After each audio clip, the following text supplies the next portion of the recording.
예배드리시는 사랑하는 성도님, 우리의 소원이 주님의 자랑되기를 주님의 이름으로 축복합니다. 우리의 삶이 주님의 노래가 되고 주님의 면류관 되는 복된 삶 되기를 주님의 이름으로 축복합니다. 2001년 9.11 테러 이후로 무신론자들은 합리적으로 세련된 지성인이라는 어떤 징표가 되었죠. 그래서 세계적으로 종교 해양론, 그러니까 종교 말살론이 많은 사람, 특히 젊은 사람들 위주로 퍼졌지 않습니까? 리차드 돈킨스는 만들어진 신이라고 하는 책의 서문에서 종교 없는 세상을 상상해보라 라고 하는 서문에 이런 얘기를 합니다. 존 레논의 말처럼 상상해보라. 종교 없는 세상을. 자살 폭파범도 없고 9.11도, 런던 테러도, 십자군도, 마녀 사냥도, 이스라엘과 팔레스타인 전쟁도 없다고 상상해보라 라고 하는 서문과 함께 구약의 신은 모든 소설을 통틀어 가장 불쾌한 주인공이라 할 수 있다. 거만한 존재, 불공평하고 용납 모르는 지배욕을 지닌 존재, 복수심에 불타고 피해 굶주린 인종 청소자라고 하면서 이어서 뭐라고 하냐면 신은 망상이다. 그리고 앞으로 드러나겠지만 그것은 유해한 망상이다 라고 하면서 이제 이 종교만큼 세상에 나쁜 것은 없다. 종교가 세상의 모든 악의 근원이다 라고 하면서 그 논리를 전개합니다. 신의 이름으로 저질러진 많은 악행을 역사적인 서술과 함께 과학적 논증으로 밝히고 있는데요. 그런데 이 책을 보면 우리가 동의할 수밖에 없는 기독교 역사가 있다는 걸 알게 됩니다. 왜냐하면 중세 십자군 전쟁이나 유태인 학살의 히틀러는 가톨릭이었다고 하는 것, 가톨릭 신자였다고 하는 것을 우리는 부인할 수 없거든요. 그러면 이런 무신론자들의 공격에 우리가 어떻게 방어하고 또 이런 잘못된 근본주의자들의 이데올로기를 통해 선동되는 종교 지도자들의 잘못된 선동에 우리가 어떻게 대처해야 될지, 그것은 바로 성경에 대한 올바른 지식이 있어야 된다 생각합니다.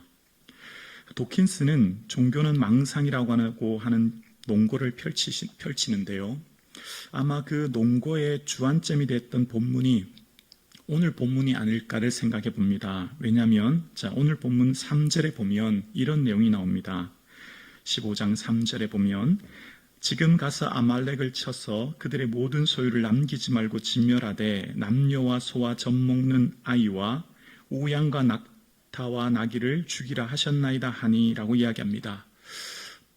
여러분, 남녀뿐만 아니라 젖먹는 아이까지 죽이라, 이 부분 읽으면 여러분 이게 마음이 어떻습니까? 과연 사랑의 하나님 맞나라고 하는 의문이 들지 않습니까? 왜 하나님은 이런 명령을 내리시나 라고 하는 의문 말입니다. 그리고 이런 것이 오히려 무신론자들의 공격 포인트가 된다 생각합니다. 아니, 하나님이 진멸하라고 하시는데 특히 여기 보면 어린아이까지 라고 하는 것을 보면서 이것을 그냥 쓱 읽고 지나갈 부분이 아니라 조금 생각해야 될 부분이라 생각합니다. 분명히 이 신약의 예수님은 이웃 사랑뿐만 아니라 원수까지도 사랑하라고 하셨거든요. 그러면 구약에 나타난 하나님과 신약에 나타난 예수님의 말씀이 모순되고 이윤을 배반적이며 불연속성이 있단 말입니까? 반드시 그렇지 않습니다. 논리적으로 반드시 이것이 지금 상충된다는 것을 알게 되는데요. 자, 조금 더 한 번 더 생각해 볼게요. 여기서 한 걸음 더 나아가면 사울이 하나님 말씀하신 것에 순종하지 않습니다. 그래서 15장 9절에 보면 어떤 내용이 나오냐면 사울과 백성이 아각과 그의 양과 소의 가장 좋은 것과 또는 기름진 것과 어린 양과 모든 좋은 것을 남기고 진멸하기를 즐겨 아니하고 가치 없고 하찮은 것은 진멸하니라 라는 얘기 나옵니다. 그러니까 좋은 것은 남겼다는 겁니다. 하찮은 것, 가치 없는 것만 진멸했다는 거예요. 자, 이것이 사울 왕이 폐위되고 이것과 함께 하나님께서 뭐라고 하셨죠? 이후에 그 유명한 구절, 순종이 제사보다 낫고 듣는 것이 수양의 기름보다 낫다라는 말씀을 남깁니다. 전리품에 좋은 것을 남겼다고 해서 하신 말씀인 것을 보게 돼요. 자, 그러면 이 논리라고 하면 현대 그리스도인들이 이 본문을 읽을 때 조금 당황스럽고 마음이 불편함을 느끼게 됩니다. 비그리스도인들, 신앙생활을 하지 않는 사람들은 특히 이런 본문을 읽으면 이성과 신앙이 양립할 수 없다고 하는 것을, 좀 이성적으로 이해할 수 없다고 하는 것을 깨닫게 되죠.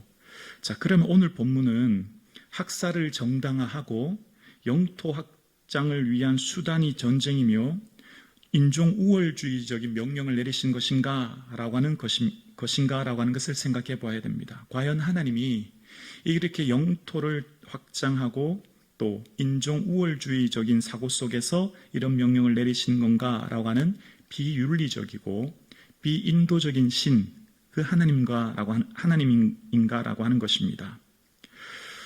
여기 오늘 본문에 나오는 이 진멸이라는 단어가 여러 번 반복되는데요. 진멸이라고 하는 히브리어는 하람이고 그 복수형이 헤렘입니다. 이 헤렘은 봉헌하다, 바치다, 영원히 바쳐진 것이라고 하는 의미가 있는데요. 이것은 이 헤렘이란 단어는 또 근원적인 의미는 죄에 대한 구별입니다. 우상 숭배로부터의 구별이라는 것입니다. 그래서 하나님 명령하신 이 헤렘의 더 근원적인 의미는 가나안 땅 들어가기 전에 말씀하신 신명기를 통해 좀 더 정확하게 이해할 수 있습니다. 신명기 7장 25절과 26절에 보면 하나님께서 하신 그 헤렘의 근원적인 의미를 알게 되는데요. 신명기 7장 25절입니다. 너는 그들이 조각한 신상들을 불사르고 그곳에 입힌 은이나 금을 탐내지 말며 취하지 말라. 내가 그것으로 말미암아 올무에 걸릴고 하노니 이는 내 하나님 여호와께서 가증히 여기시는 것임이라. 조각한 신상, 바알이나 아세라 같은 신상은 하나님이 가증하다는 겁니다. 그래서 뭐라고 하셨냐면 26절에 너는 가증한 것을 내 집에 들이지 말라. 너도 그것과 같이 진멸당할까 하노라. 너는 그것을 멀리하며 심히 미워하라. 그것은 진멸당할 것임이라 라고 말씀하십니다. 반짝반짝이는 금으로 포장된, 금으로 입혀진 그 작은 신상 하나를 탐내면 그 작은 신상 하나가 내 가족뿐만 아니라 국가 전체가 무너질 수 있음을 미리 주님이 말씀하신 겁니다. 그 작은 신상 때문에 신상과 함께 진멸당할 수밖에 없다고 하는 것을 얘기하신 것이지요. 그래서 이 인간의 탐욕을 억제하기 위한 말씀이 율법이고 그 말씀을 통해서 눈에 보여지는 작은 은금을 통한 우상 숭배가 결국은 그것에 동화될 때 하나님 세우고자 하시는 하나님 나라의 가치, 공의가 무너질 수 있음을 이미 경고하신 내용입니다. 그래서 진멸이라고 하는 헤렘은 죄에 대한 구별이었고 우상의 가치로 물들지 않도록 이스라엘을 미연에 방지하기 위한 하나님의 방법이었죠. 그래서 이 헤렘은 이웃 적국을 향해 영토 확장이나 인종 우월적인 학살을 위한 도구가 아닌 이미 이 헤렘은 먼저 이스라엘에게도 시행되었다는 것을 사사기 21장 11절 이하에 보면 알게 됩니다. 그러니까 레위인의 첩 사건 이후로 길랏 야베스 사람들에 대한 이야기를 하면서 모든 남자와 잔 여자를 진멸하라 라고 하면서 이 헤렘이 먼저 이스라엘에게 시행되었다는 것을 알 수 있고요. 뿐만 아니라 이 헤렘이 이스라엘에게 철저히 시행되었다는 것을 알게 되는데요. 그것은 바로 이스라엘의 아간 사건입니다. 여호수아 7장에 보면 이스라엘 자손들이 온전히 바쳐진 물건으로 범죄했다라고 하는데요. 그 온전히 바쳐진 물건이 바로 헤렘이라는 히브리어 뜻이거든요. 그때 바로 아간이 그 물건을 훔침으로 말미암아 그 헤렘법이 적용됐다는 것을 알게 됩니다. 그러니까 이 헤렘이라고 하는 것, 진멸이라고 하는 것은 땅에 있는 죄에 대한 하나님의 심판을 말씀하시는 것이죠. 그래서 헤렘의 근원적인 의미는 죄로부터의 구별을 위한 것이라고 하는 것을 먼저 생각해야 된다는 겁니다. 그 생각과 함께 오늘 본문을 읽어야 되는데요. 하나님께서는 가나안 땅을 이스라엘에게 주실 때 아브라함에 하신 약속으로 인하여 주셨죠. 그 아브라함과 함께 약속하셨을 때 하나님께서 말씀하신 것을 보면 내 자손은 4대 만에 이 땅으로 돌아오리니 이는 아모리 족속의 죄악이 아직 가득 차지 아니함이라 라고 하시면서 아브라함에게 가나안 땅을 주실 텐데, 그런데 아브라함이 나그네가 되어 4대 만에 다시 가나안 땅에 돌아오게 될 거야 라고 하시는 겁니다. 왜냐하면 그 이유가 아모리 족속의 죄악이 아직 가득 차지 아니했다라고 하는 겁니다. 하나님께서 아브라함을 4대로 나그네로 살게 하시는 것은 가나안 땅에 살고 있는 아모리 족속들이 회개하고 돌이키기를 기대하시는 마음이 담겼다는 것을 알 수 있죠. 그래서 이스라엘이 드디어 가나안 땅을 얻게 됩니다. 가나안 땅을 얻게 될 때 그 얻게 된 핵심 내용이 뭔지를 신명기 9장 5절에서는 그 땅을 차지한 이유를 이렇게 얘기합니다. 신명기 9장 5절에 우리 함께 고백하실까요? 함께요. 내가 가서 그 땅을 차지함은 내 공의로 말미암음도 아니며 내 마음이 정직함으로 말미암음도 아니요 이 민족들이 악함으로 말미암아 내 하나님 여호와께서 그들을 내 앞에서 쫓아내심이니라. 아멘. 이스라엘이 가나안 땅 얻게 된 것, 얘들아, 너희가 지금 가나안 땅 얻게 되는 건 그건 너희들이 의로워서가 그런 게 아니야. 너희들이 정직해서가 아니다. 너희들이 가나안 땅 얻게 되는 것은 그 땅에 살고 있는 사람들이 악하기 때문이야. 그리고 그들을 쫓아내고 너희들 살게 했어 라고 하면서 말씀하시는 거죠. 자, 그래서 성경을 읽을 때는 언제나 오늘 우리의 삶의 자리와 과거 성경이 쓰여졌던 거리가 간극이 너무나 크기 때문에 그 구약의 역사와 문화와 사회적 상황으로 본문을 해석해야만 본문을 더 정확하게 해석할 수 있는 것이지요. 그래서 성경을 읽을 때 그 한 문맥이나 한 장이 아닌 전체를 통해 해석하고 바라보아야만, 구속사적 읽기를 통해 봐야만 하나님의 뜻을 선명하게 오해 없이 알게 되거든요. 그래서 공의와 사랑, 심판과 회복은 이율 배반적일처럼 보이지만 그러나 그것이 하나이라는 것을 알게 됩니다. 진멸이라고 하는 헤렘은 악에 대한 구별이었고, 헤렘의 기본은 의미는 싸움이 아닌 구별이 강조점이었습니다. 죽음이 아닌 구별이 그 강조점에 있는 것이지요. 그래서 헤렘은 진멸 자체의 목적이 있는 것이 아니라 하나님의 구원과 회복의 길을 열어놓으시기 위한 것을 말씀하기 위한 것이라는 것을 우리가 기억해야 됩니다. 그래서 헤렘의 대상이 된 백성들을 향한 하나님께서 속량의 길을 열어놓으셨고, 그 헤렘이 대상이 된 이방인들뿐만 아니라 이스라엘 민족 자체도 이미 그들이 진멸의 대상이었으나 하나님은 여호와의 종들을 통한 속량, 그 구속함의 은혜를 길을 열어놓으셨고, 그것이 이후에 선지자 엘리야를 통해서 회복하게 될 것이라고 하는 것을, 아버지에게로 마음을 돌이키지 않으면 저주로 그 땅을 칠까 말씀하시면서 하나님께서 장차 있을 그 헤렘의 대상인 이스라엘에게 구속의 길을 열어놓으셨다는 것을 먼저 이해하게 됩니다. 그리고 이 헤렘은 명령으로서의 헤렘이 아니라 레위기에 보면 자발적 헤렘이 등장하게 되는데요. 예레미야 27장 28절에 보면, 예레미야 27장 28절에 어떤 사람이 자기 소유 중에서 오직 여호와께 온전히 바쳐진 것, 이게 헤렘이란 뜻이거든요. 사람이든지 가축이든지 기업에 바치든지 팔지도 못하고 무르지도 못하리니 바친 것은 다 여호와께 지극히 거룩하며 온전히 바쳐진 그 사람은 다시 무르지 못하나니 반드시 죽일지니라. 명령으로서의 헤렘이 아니라 자발적 헤렘이 예레미야에 등장하게 됩니다. 이 자발적 헤렘의 충족 요건은 세 가지인데요. 첫 번째, 사람이 자발적으로 드려야 되고요. 두 번째, 무르지 못하는다는 것이고요. 세 번째, 그 헤렘의 제물은 반드시 죽어야 된다라고 하는 겁니다. 근데 이 세 개를 충족하는 것이 신약에 등장합니다. 바로 예수 그리스도가 그 자발적 헤렘의 대표가 된 거죠. 하나님이 작정하신 헤렘이 바로 예수 그리스도의 십자가 사건입니다. 공의와 사랑이 만나는 장소인 것이죠. 그래서 이 십자가 사건은 헤렘의 관점으로 해석해 볼 때 죄에 대한 심판인 헤렘의 요구가 십자가로 의해서 해결된 것입니다.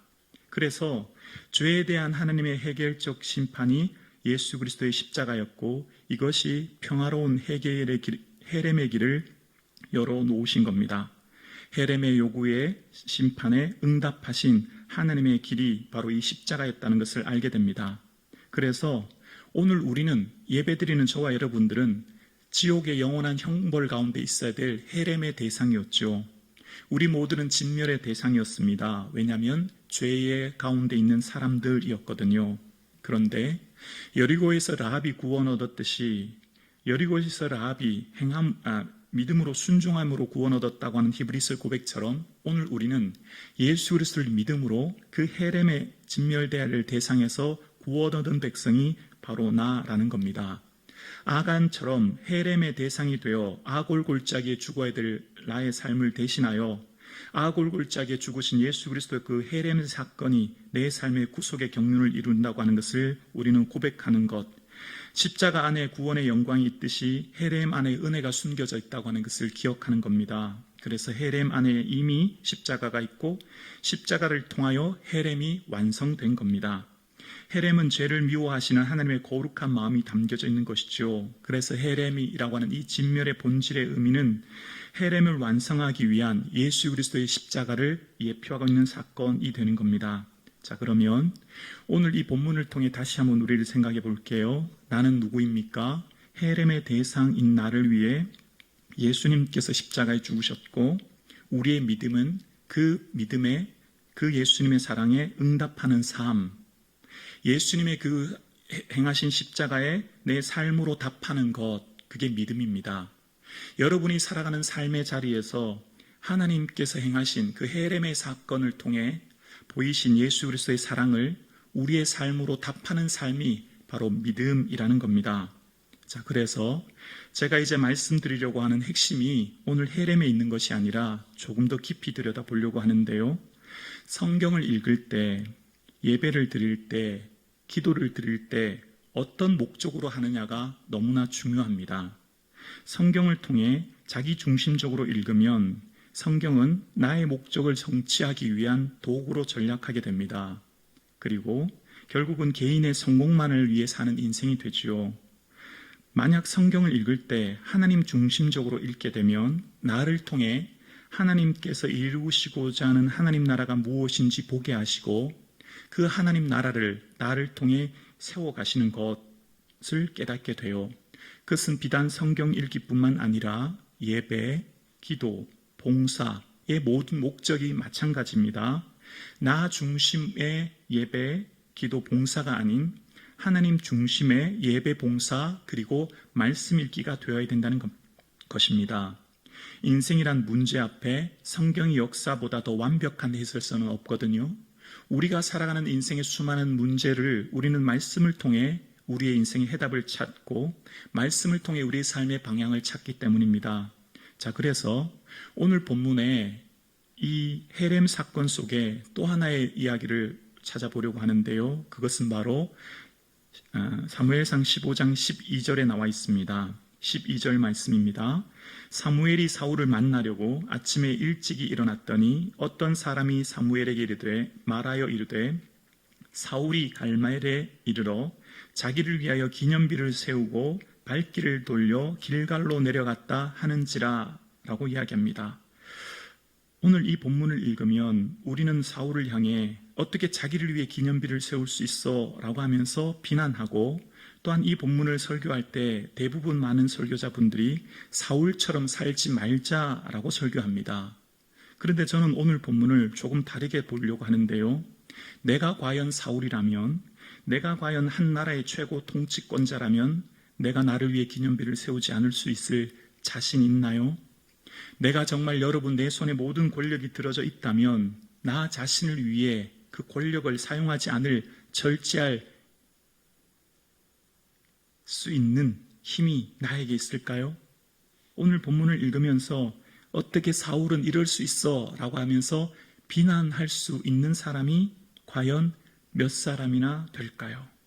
쉽게 비난하기 어려울 겁니다. 여러분에게 모든 세상의 권력이 집중되어 있다면 그 권력, 그 명예, 그 부가 나를 위해 드러낼 위험이 얼마나 큰지 몰라요. 그래서 우리의 삶의 성공이 무엇인지에 대한 정의가 제대로 내려지지 않으면 우리는 자칫 나 자신을 위하여 기념비를 세우는 인생을 살 위험이 늘 도처에 도사리고 있다는 겁니다.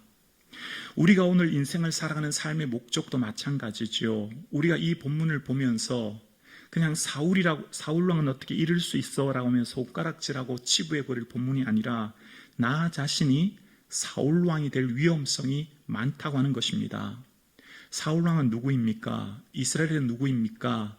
헤렘의 대상이었지 않습니까? 죄로 인하여 진멸될 그들, 죄로 인하여서 어쩌면 아말렉뿐만 아니라 그들 존재 자체가 헤렘의 대상이 될 그들이 하나님의 선택된 민족이 되었고 하나님의 백성이 되었습니다.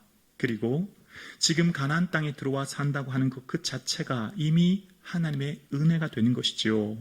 그렇다면 그 삶의 방향과 목적이 하나님을 향해야 되는 것이지요. 그런데 이 본문처럼 우리도 이렇게 사는 것이 얼마나 어렵다고 하는 것을 우리는 늘 매사에 깨닫고 살지 않습니까? 다시 쓰는 역사의 쓸모에 보면 한국 역사의 두 가지 기관, 두 학교가 등장하는데요. 유경공원이라고 하는 학교와 명동학교라고 하는 두 학교를 소개합니다. 유경공원은 인재 양성을 위해 세운 국가 최초의 학교라고 이야기해요. 1876년 강화도 조약 이후에 외국과의 교섭이 활발해지고 그때 절실히 필요했던 사람들이 통역관이었다고 합니다. 당시 중국어 통역관은 많았는데 다른 언어를 구사할 수 있는 사람이 많이 없었기 때문에 시급하게 이 유경공원이라는 학교를 설립했다고 하죠. 그러면서 정원 30명의 두 반을 만들었다고 합니다. 한 반은 관료 출신의 젊은 사람들, 또 한 반은 양반 자제로 이루어진 사람들이었다고 해요. 그래서 양반 자제로 이루어졌던 사람들은 가마를 타고 등장하는 엘리트 귀족이었다고 하지 않습니까? 그때 당시 외국인 선교사 호모 홀버트를 중심으로 가르쳤는데 그 교육의 중심은 언어와 문화에 능통한 인재 양성이었다고 합니다. 그런데 안타깝게도 8년 후에 문을 닫게 되고 그 일의 졸업생이 이완용이라고 하는 우리가 모두 잘 알고 있는 그 이완용이라는 사람이었다고 하지요. 자신의 출세만을 위해 개인의 능력 향상만을 위해 공부하는 그 목적이 결국 나라를 팔게 되는 이런 결과를 맞이했다는 것이죠. 반면 북간도에서 세워진 명동학교는 김양견에 의해 세워진 이 학교의 정신은 독립운동에 힘쓸 인재 양성에 두었고 그 중심 과목이 국어와 역사였다고 합니다. 그리고 매주 토요일원회를 열어 민족 독립 사상을 서로 토론하고 민족 사상을 고취시켰다라고 이야기합니다. 그 졸업생이 바로 대표적인 윤동주였다라고 이야기합니다. 학교의 교육의 운영의 목적이 단순한 인재 양성, 개인의 실력과 능력만을 위해 두었을 때 이완용을, 그러나 한 국가를 위해 헌신할, 민족을 위한 독립을 위해 세워질 지도자를 양성했을 때 윤동주가 태어났다고 배출되었다는 것을 보면서 우리의 삶의 목적, 교육의 목적, 삶의 의미를 어디 두는가가 얼마나 중요한지를 우리는 깨닫게 됩니다. 말씀을 읽는 태도, 예배를 드리는 삶의 자세, 기도하는 삶의 모든 목적이 나 중심에 치우치게 되면 우리도 자칫 이완용처럼 모든 성공과 부요 위에 나 자신만을 위해 살 위험이 늘 도사리고 있다고 하는 것을 우리는 성경을 통해 역사를 통해 알게 됩니다. 사울왕이 자신을 위해 기념비를 세운 것 잘못된 것이지요. 여러분, 그러나 우리가 말씀을 통해 끊임없이 나를 자각하지 않으면 세월의 흐름 속에 우리도 자칫 사울왕처럼 살 위험이 있다고 하는 것을 우리는 생각해 보아야 할 것입니다. 나는 헤렘의 대상이었고 십자가의 은혜로 헤렘이 완성된 존재이기에 나의 삶은 전적인 은혜의 기초 위에 서 있고 나의 삶을 통해 하나님께서 원하시는 것은 하나님의 나라의 확장이고 정치, 경제, 사회, 문화 전 영역에 나를 통해 하나님의 온전한 다스림과 그 통치가 드러나도록 살아가는 삶, 그것을 주님이 원하신다는 것을 깨닫게 되죠. 그래서 하나님의 그 나라는 지금 여기에 작고 보잘것없는 삶의 자리에서부터, 즉 나의 일상으로부터 시작된다고 하는 것을 우리는 깨닫게 됩니다. 내 작고 보잘것없는 사소한 일상이 하나님 나라의 확장의 시작이요, 내 가장 가까운 사람으로부터 그것이 드러난다고 하는 것을, 사명에는 크고 거창한 것과 작고 보잘것없는 사명이 없다고 하는 것을, 사명 그 자체는 존귀하다고 하는 것을 깨닫게 됩니다. 엘리야는 기도할 때 하늘에서 불이 내려지고 죽은 가부를 살리는 엄청난 기적을 가진 선지자였지요. 그러나 엘리야서라고 하는 것은 구약 성경에 없습니다. 반면 아모스는 기적이나 능력이나 특별한 기적은 없지만 그저 말씀 중심의 사역만 감당했을 뿐입니다. 그러나 아모스서가 기록되어 있고 우리는 아모스서를 통해서 하나님의 말씀을 더 깊이 이해하게 됩니다. 엘리야는 더 능력 있고 아모스는 덜 능력 있다. 엘리야는 더 크게 쓰임받았고 아모스는 덜 쓰임받았다. 이런 기준을 성경에서 말하고 있는 것이 아니죠. 그 각자에게 맡겨진 고유한 사명은 비교 불가한 그 고유한 그 사명 자체이듯이 오늘 예배드리시는 저와 여러분의 삶의 각자의 사명, 하나님께서 각자에 맡겨주신 그 뜻은 오늘 여기에서 나의 삶을 통해 지금 하나님 나라가 확장되고 있는 겁니다. 그래서 여러분은 하나님의 헵시바이십니다. 하나님의 기쁨이 여러분에게 있습니다. 하나님의 관심이 여러분의 삶에 있습니다. 하나님의 거룩한 뜻이 여러분을 통해 지금 이 땅에 이루어지고 있는 것이죠. 그래서 함께 예배드리시는 사랑하는 성도님, 오늘 예배드리신 여러분의 삶을 통해 하나님의 그 거룩한 뜻과 그 나라가 지금 이 땅에 이루어지고 있음을 믿고 삶의 자리를 세워나갈 수 있는 은혜가 있기를 주님의 이름으로 축원합니다. 성 아우구스티누스는 자연과 은총에 관하여 라고 하는 책에서 모든 죄의 시작은 자만이다 라고 하면서 사람이 신에게서 돌아서는 자만이 모든 죄의 기원이라는 것과 신을 향해 돌아서는 겸허가 모든 구원의 시작이다 라고 서술합니다. 다시 말해 멸망받을 죄인과 구원받을 의인의 차이는 삶을 지향하는 지향성, 방향에 있다는 겁니다. 우리의 믿음은 자만으로부터의 자유를 추구해야 된다는 겁니다. 즉 진정한 믿음은 삶의 변화가 이루어지는데 그 삶의 변화는 삶의 지향점, 목적을 하나님 나라에 둔다는 것이죠. 그럴 때 신념과 가치체제, 문제 해결의 방법에 총체적인 변화가 일어나고 그것을 기독교에서는 회심이라고 이야기합니다. 믿음의 성장은 소원의 변화로 이루어지게 되고 그 소원의 변화는 삶의 즐거움의 내용이 바뀌는 것을 말합니다. 그래서 믿음의 선배들의 고백처럼 이전에 좋던 것 이제는 값없다 고백되어지는, 그래서 나의 삶의 소원이 주의 기쁨 되어지는 저와 여러분 되기를 주님의 이름으로 축원합니다.